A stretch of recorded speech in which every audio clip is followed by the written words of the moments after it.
श्री स्वामी समर्थ, जय जय स्वामी समर्थ. तर माझ्या मोठ्या व्हिडिओमध्ये तुमचं स्वागत आहे. तर आता 4 वाजले ते मग आता पटकीनं म्हणलं लोटून घ्यायचं, आवरले बाकीचं. आता लोटून काढून घ्यायचं, कारण सकाळी लोटलं होतं तरी पण 4 वाजता एकदा लोटायला लागते, कारण रस्त्याकडेला घर असल्यामुळे एवढा धुळा उडतोय ना, काय बोलायचं काम नाही. सकाळचंच लोटलं तरी 4 वाजता लोटायला, कारण मी 2 वेळा लोटूनच घेते, त्याशिवाय बरंच वाटत नाही.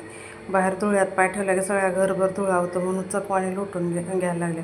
आणि किती पण अंगणात पाणी मारलं तरी ते अंगण लगेच कोरडं होतं या उन्हाळ्याच्या दिवसात. त्यामुळं चकवाने अंगण लोटून घ्यायचं आणि पाणी मारायचं. पाणी मारून पण त्याच्यावर काय थोड्या वेळात लगेच ते धुळा उडतो, त्याच्या एखादी इष्टी आली तर अंगण बघा चकवाने लोटून घेणं. सकाळी लोटलं होतं तरी पण आत्ता लोटायला लागले, कारण दिवसातनं 2 वेळा लोटलं तरी अंगणात घाण होतेच. कारण रस्त्याचा उठलेले कचरा सगळ्या या झाडांच्या नाहीतच तटतो, आणि झाडांची पानं पण गळायला लागले ते, कारण त्याच्यावर आता रोग पडला आहे, त्यामुळे ते पानं पण गळायला लागले ते. आणि असं लोटायला लागलं की धुळा आणि असंच येतो आत. बघा ह्या ताई मला सांगायला लागले, त्या झाडावर सगळ्या रोग पडला आहे आणि आता त्याला फुलं पण येणार. आता फुलं पण कमी आले, त्यांना रोग पण आता लवकर कमी येणार नाही, कारण पाऊस पडल्याशिवाय. आवरून पटकीनं आत आली तर आत भाजीने चवळीच्या शेंगा नीट करायला लागली होती मी. तर ही चिनू म्हटली मी पण नीट करते. म्हटलं कर, तुला आवडते तर तू कर म्हणलं. म्हणजे चवळीच्या शेंगा आता नीट करायला लागल्या, कारण पिलूच्या मम्मीला डबल ड्युटी असल्यामुळं ती आता संध्याकाळी 9:30 वाजेपत्र येणार आहे. मग मला स्वयंपाक सगळा करायचा आहे, त्यामुळे मी पटकीनं आवरायला लागल्या, नीट करायला लागल्या चवळीच्या शेंगा. बाकीच्या चवळीच्या शेंगा नीट करून बाकीच मला आवरायचं आहे.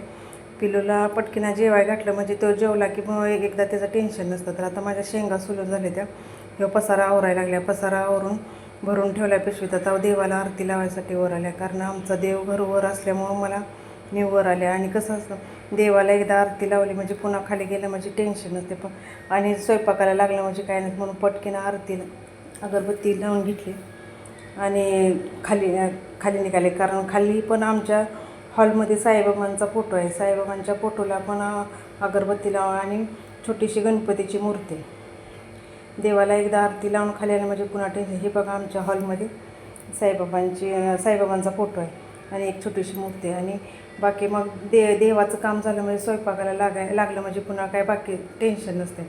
इथं अंगणात तुळशीला अगरबत्ती लावली, कारण आरती लावली म्हणजे एकदम फ्रेश अंगणात वाटतं आणि भारी पण वाटतं. तर आरती राहत नाही म्हणून मी लावलेलीच नाही. तर ही बघा सगळे नीट करून ठेवले. आता फोडणीला टाकायचं राहिले. आता फोडणीला वांग्याची भाजी सुक्की करायला घातल्या, भात धुवून ठेवला एकीकडं आणि आमटी टाकल्या फोडणीला.